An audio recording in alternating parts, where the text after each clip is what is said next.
Hi guys! Ang video na to ay tungkol sa pag-i-invest sa stock market. I-discuss natin kung paano magsimula. Marami kasing mga nagtatanong sa akin na wala masyadong kaalaman kung paano mag-invest sa stock market.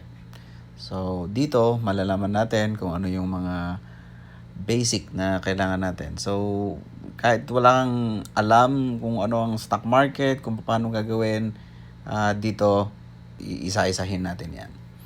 So, unang-una, ang kailangan natin, syempre, ay kapital. Kailangan natin ng pera. Kailangan natin meron tayong pang-invest.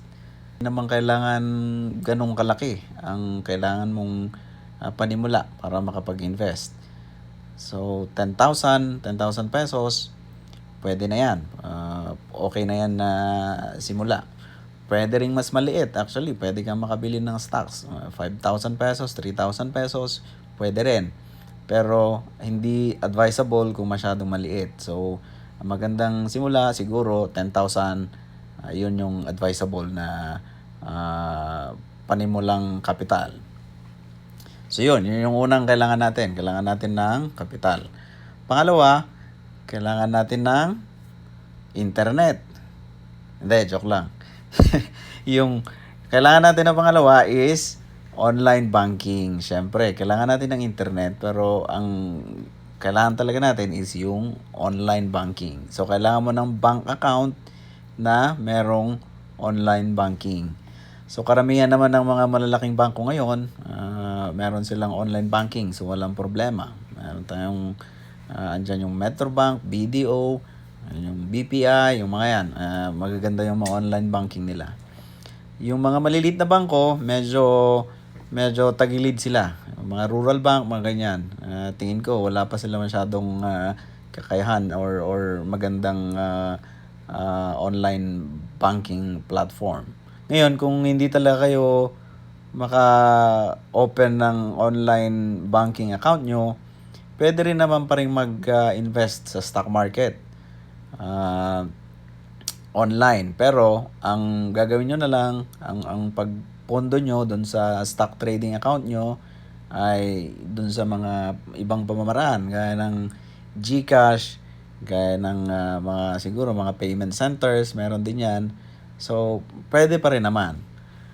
Pangatlo, kaya yung sinabi ko is stock trading account. So, ito yung pinaka-importante kasi dito tayo magte-trade, dito tayo mag-i-invest, dito tayo bibili, dito tayo magbebenta ng mga stocks.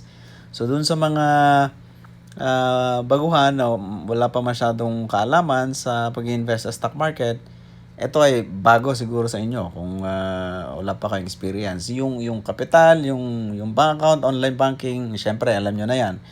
So itong stock trading account, ito yung platform, ito yung online platform na kung saan mangyayari yung mga transaction nyo.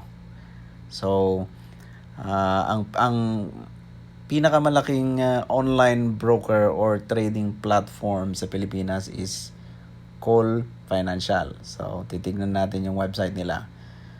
So, ito yung Cole Financial. Punta lang kayo sa website nila. Andyan lahat yung mga requirements kung paano mag-open ng stock trading account. Pwede kayong mag-open ng account nyo actually kahit nasa abroad kayo. Pwedeng off-site. Andyan lahat ng instructions. Hindi ko na isa-isahin kung ano yung mga requirements kasi medyo madetalye at ibang topic na yan. Pero madali lang yan. Punta lang kayo sa website, sundan nyo yung mga instructions.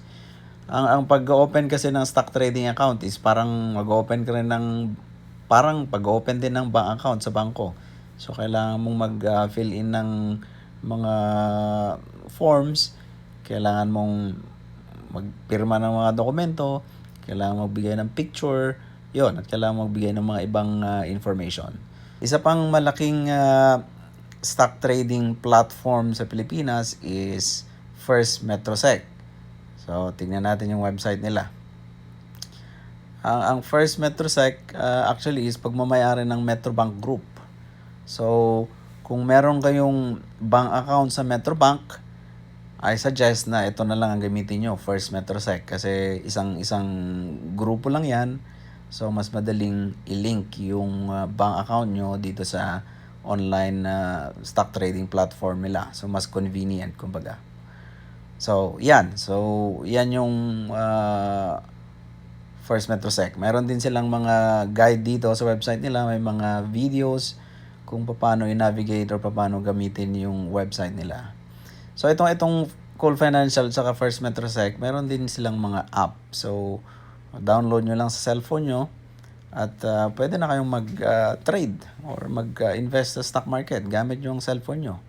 Kahit na nasan man kayo, kung may connection lang kayo sa internet, pwede kayong bumili, magbenta ng stocks.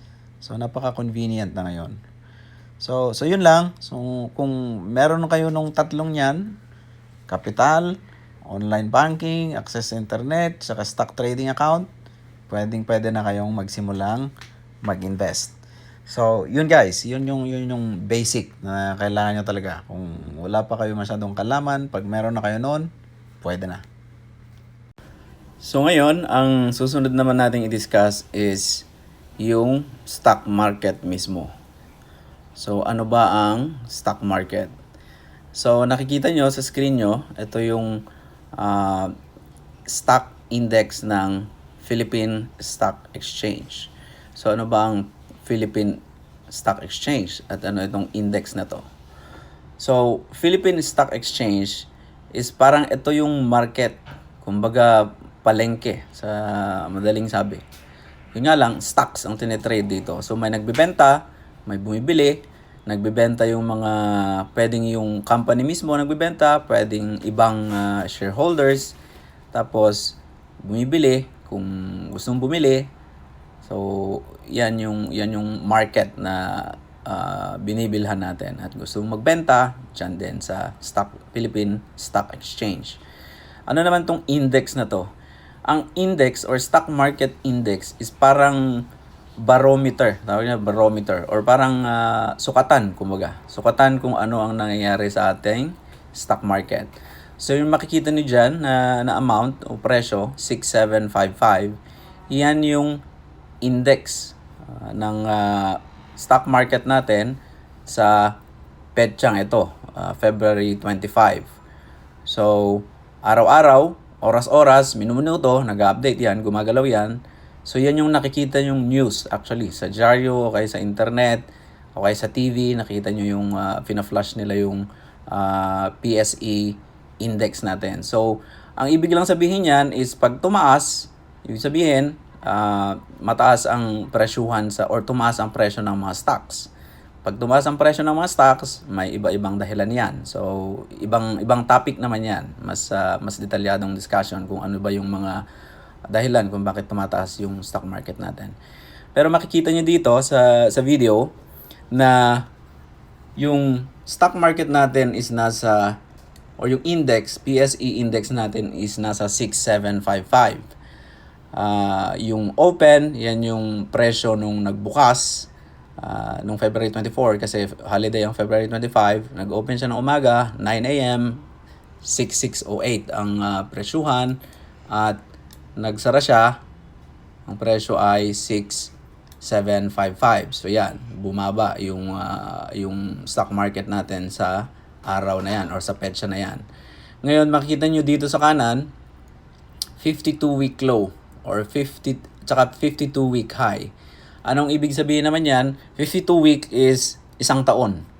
So ang ibig sabihin lang yan, sa isang taon, ito yung pinakamababa. 4,039. Yan yung pinakamababang index. So, bumagsak talaga ang stock market. Kung titignan natin, bakit bumagsak? Madali lang sagot niyan. COVID lockdown. So, yan. Nag-lockdown ng Pilipinas. Yung mga negosyo, nagsara, tumigil pansamantala. So, yan. So, bagsak ang stock market. Siguro mga 5 or 6 years ago, umabot yung index natin ng 9,000. So, yun yung pinakamataas na naabot niya. 9,000 plus. So, medyo malayo ngayon ang kalagayan ng ating stock market. Mga 30% down ang stock market. So, importante yung mga yan. Importanteng malaman nyo to, maintindihan nyo. Kasi dito nyo malalaman kung ano ba, bagsak ba ang stock market ngayon? Maganda bang bumili dahil mura ang mga stock price or masyadong mataas? So, yan yung parang pangkalahatan, yung na at least meron kayong idea o kaya understanding kung anong nangyayari sa ating stock market. Siyempre, gaya ng sinabi ko, ito ay isang basket, barometer lang to. So, ito yung pangkalahatan. Ang kasama lang dito is yung mga top 30 na malalaking kumpanya sa Pilipinas na publicly listed. So, marami tayong mga publicly listed companies, mahigit 300 yata o mahigit 200. Pero ang kasama lang sa index is yung top 30 na pinakamalalaki. So merong criteria ang PSE kung ano yung sinasama nila sa top 30. So yun yung representative ng ating stock market. Ngayon, pag-usapan naman natin yung publicly listed at saka private companies. Kasi sabi ko nga, ang stock market natin, ang pinag-uusapan lang dito, ang kasama lang dito ay publicly listed companies. So yan, ano bang ibig sabihin ng public listed at ano bang sabihin ng ibig sabihin ng private company? So ang publicly listed is, well, una, lahat yung mga yan, private saka public company, yan yung mga korporasyon na nakaregister sa SEC. So ang pinagkaiba is yung publicly listed company is nagparehistro sila para mailista sa Philippine Stock Exchange. So nagpa-register din sila sa SEC, nagpa-register sila sa Stock Exchange. Ang tawag nila doon sa unang pagpaparehistro mo ay IPO. So IPO or Initial Public Offering.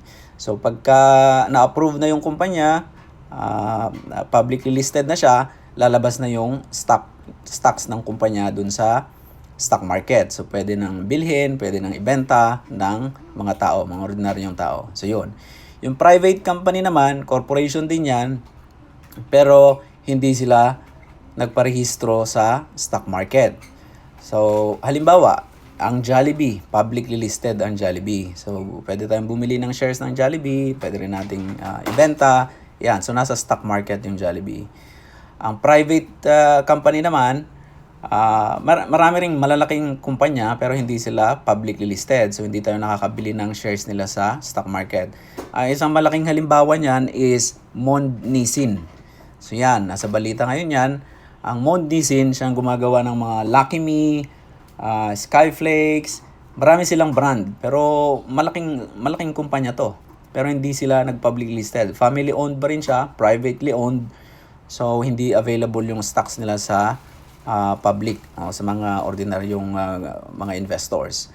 So yon. So ang nasa balita ngayon, ang Mond Nissin is mag-IPO sila. Ibig sabihin, magpapalista na sila sa stock market. So pwede na tayong bumili ng shares ng Mond Nissin pagka na-approve yan at nasa stock market na sila. So maganda yan kasi pag kumain tayo ng Lucky Me, pwede na nating sabihin na ako ang isa sa mga may-ari ng kumpanyang yan. Diba? Ganon din sa Jollibee. Siyempre, andyan na yan. Pag bumili kayo ng stocks ng Jollibee, shareholder na kayo ng Jollibee. So, pag pumunta kayo sa Jollibee, mafe-feel nyong kung gaano kasarap yung kinakain nyo. Diba? So, ganun yun. So, guys, titignan natin kung ano yung nasa stock market natin. Ano ba yung mga companies na traded sa stock market. Yun yung mga publicly listed companies na na-discuss natin. Titignan din natin kung ano yung mga nasa PSE index natin, yung mga pinakamalalaki na kumpanya sa Pilipinas, yung top 30. Pero bago niyan, kung hindi pa kayo nakapag-subscribe sa channel ko, click nyo lang yung subscribe sa baba. So part 1 pa lang to, may mga susunod pa.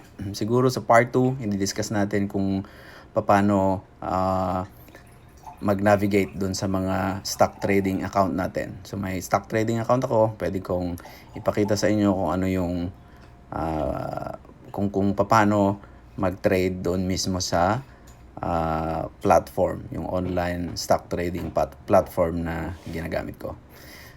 Okay, so ito yung website na tinitignan ko pag gusto kong malaman kung ano yung mga stocks, kung ano yung presyuhan nila. Nakalink to sa mga ibang trading platforms. So nakikita natin dito yung mga presyo nilang ng mga stocks. So yung nakikita nyo ngayon, ito yung mga blue chips na tinatawag natin. Well, hindi naman lahat ito blue chips, pero ito yung component ng PSE index natin. Ito yung mga top 30 na pinakamalalaki. So yan, makikita nyo dyan. GT Capital, yan yung Metrobank Group. Dyan yung Jollibee, yan, kita nyo yung Jollibee.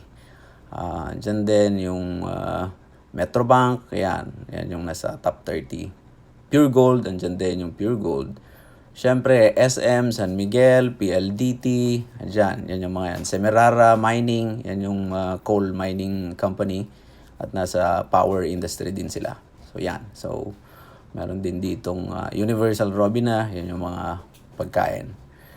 So, yan. Yun yung mga blue chips. Ngayon, ito naman yung lahat ng mga stocks na traded sa stock market ng Pilipinas. So, 200 or 300 plus yata to. So, makikita nyo, andyan. Maraming companies yan. Malalaki, maliliit. Call Financial, andyan. So, publicly traded din yung, yung Call Financial. Brokerage company sila. So, dito, yon yung bagong telecom, publicly listed din. Yan, dami dyan. Frutas, yan yung nagbibenta ng mga fruit shake. GMA 7, publicly listed din. Ginebra San Miguel, ayan. Ano pa, ng mga companies dito, nakita natin. Yan yung Jollibee, nakita na natin. Ano pa tong mga to? LBC, yan, publicly listed din ng LBC. So, ayan yung Jollibee. Ewan ko kung ano yung isa, Jackstones Inc. Ayan, hindi kilalang company, pero malamang, medyo malaki-laking company rin to. Publicly listed din siya. Ano pa yung mga nandito? NIKL, yan yung mining company, nickel company. Petron, andyan din siya. Pure Gold, yan, makita nyo sa baba. Yan, mga publicly listed yan. So, yan yung mga publicly listed sa Pilipinas. Pwede tayong mag-trade dyan. Pwede tayong, pag meron na kayong online trading account, pwede tayong bumili ng mga stocks ng mga company yan. PAL, syempre, malaki rin ang PAL. Andyan yung PAL, publicly listed din siya. So, okay. So, yan yung ito yung part 1 ng video ko, guys, about stock market. Salamat sa panonood. Sana na may natutunan kayo. Ito ay para sa mga beginners talaga. So, sinadya ko na simulan sa pinaka basic at sana ay naging malinaw yung ating discussion. So, again, sundan nyo lang yung channel ko, guys. Mag-upload ba ako ng ibang videos. Sundan natin yung part 2. Magde-demo tayo kung paano mag-trade sa online trading platform. Subukan din nating tignan ang siguro Jollibee. Sampulan natin yung Jollibee para maintindihan nyo kung paano i-analyze, kahit simpleng analysis lang, kung paano bibili ng stocks at kung maganda bang bumili ng stocks ng Jollibee. Okay, thanks guys sa panonood.